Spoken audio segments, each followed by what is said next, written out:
Сәлеметсіздер ме, оқушылар?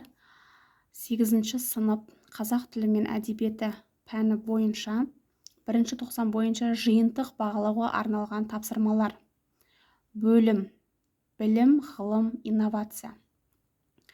Оқу мақсаты: тірек сөздер, автор көзқарасы мен көңіл күйі арқылы негізгі ойды анықтау.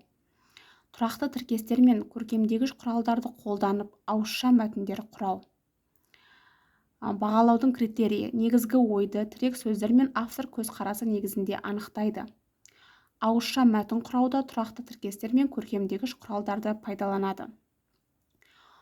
15-20 минут беріледі сіздерге. Тапсырма: аудио мәтінді 2 рет тыңдап, төмендегі тапсырмаларды орындаңыз. Күнделікті өмірде нан тез арада көгеріп кететіні белгілі. Америкалық Microsoft компаниясы 60 күнге дейін нанды көгертпей сақтауға болатын технологияны ойлап шығарғандығын хабарлады. Жаңа әдіс нан құрамын бұзатын бактерияларды жояды екен. Компания директоры Дон Стал бұл пештің әртүрлі бактерияларды өлтіру үшін қолданылатынын айтты. Нанды пісіргеннен кейін 2 апта өткен соң нан сол қалпы пештен жаңа пісіп шыққандай формасы мен түрін сақтап тұрады. Бұл әдіс азық-түлік санын үнемдеу үшін өте пайдалы. Себебі қазіргі кезде ақш тұрғындары сатып алынған нанның 1/3 бөлігін бұзылып кететіндіктен лақтырып жібереді екен.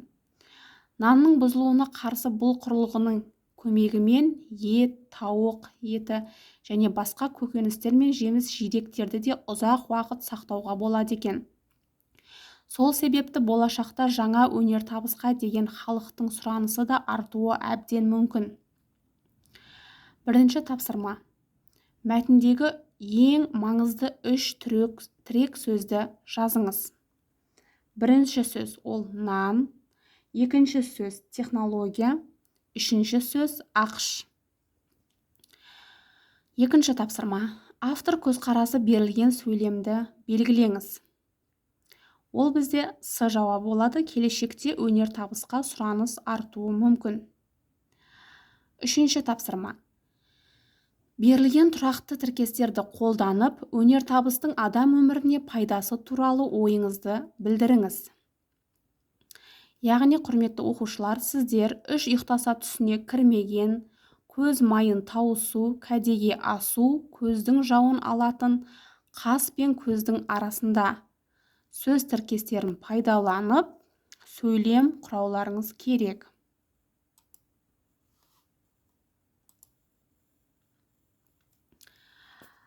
Өнертабыстың адам өміріне пайдасы. Өнертабыс бүгінгі күні қоғам дамуының қозғаушы күшіне айналып отыр.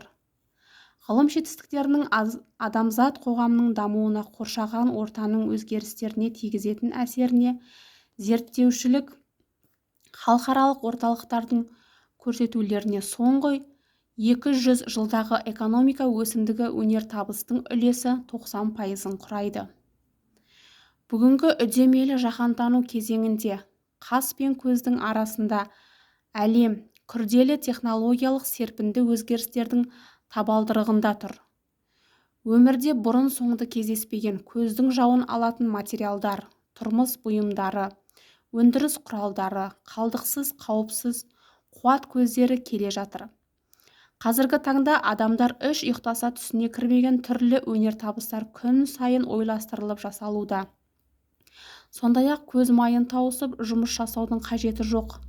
Арнайы технологиялармен жүзеге асып жатыр. Міне, құрметті оқушылар, 3-ші тапсырманың жауабы осы. 8-ші орыс сыныптарына арналған 1-ші тоқсанның 1-ші жиынтық бағалау тапсырмалары жауаптарымен. Назарларыңызға рахмет.